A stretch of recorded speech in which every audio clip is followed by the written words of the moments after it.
கிருஷ்ணரையே கண்கலங்க வைத்த வீரன் யார் தெரியுமா? மகாபாரத போரின் 13ஆம் நாள் போர் முடிந்தது. ஆகாயம் இரத்த நிறத்தில் அழுது கொண்டிருந்தது. தர்மம் தன் முகத்தை மூடிக்கொண்டு கதறிய தருணம் அது. போர்க்களம் முழுதும் இரத்த வாடையும் பிணக்குவியலுமாக இருந்தது. கிருஷ்ணர் அங்கு வந்தார். கிருஷ்ணர் யாரையோ தேடினார்.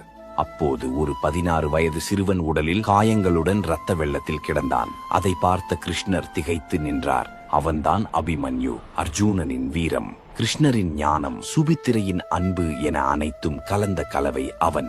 அந்த சிங்கக்குட்டியை வேட்டையாடிய நரிகள் ஓங்காரமிட்டு சிரித்தனர். அபிமன்யு உயிருக்கு போராடிய நிலையில் இருந்தான். கிருஷ்ணர் அபிமன்யுவின் அருகில் வந்து அவனை தன் மடியில் வைத்தார். அபிமன்யு மெதுவாக கண்களை திறந்து கிருஷ்ணரிடம் பேசினான். மாமா, வந்து விட்டீர்களா? எனக்கு தெரியும் நீங்கள் வருவீர்கள் என்று. ஒருபோதும் என்னை கோழை என்று எண்ணிவிடாதீர்கள்.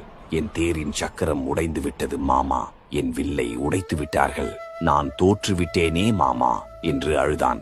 கிருஷ்ணரின் கண்களில் தானாக கண்ணீர் வடிந்தது. கடவுளையே அழ வைத்த தருணம்தான் அது. கிருஷ்ணர் அபிமன்யுவிடம் கூறினார், இல்லை அபிமன்யு, நீ கலங்காதே.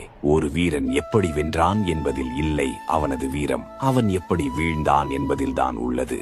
நீ வீழ்ந்த விதம் அதர்மத்தின் கோர முகத்தை இவ்வுலகிற்கு காட்டிவிட்டது. நீ தோற்கவில்லை அபிமன்யு. உண்மையில் நீதான் வீரன். இனி இந்த உலகம் அழியும் வரை வீரத்தின் முதல் பெயராக உன் பெயரே ஒலிக்கும் என்றார். அபிமன்யுவின் சுவாசம் வேகமானது.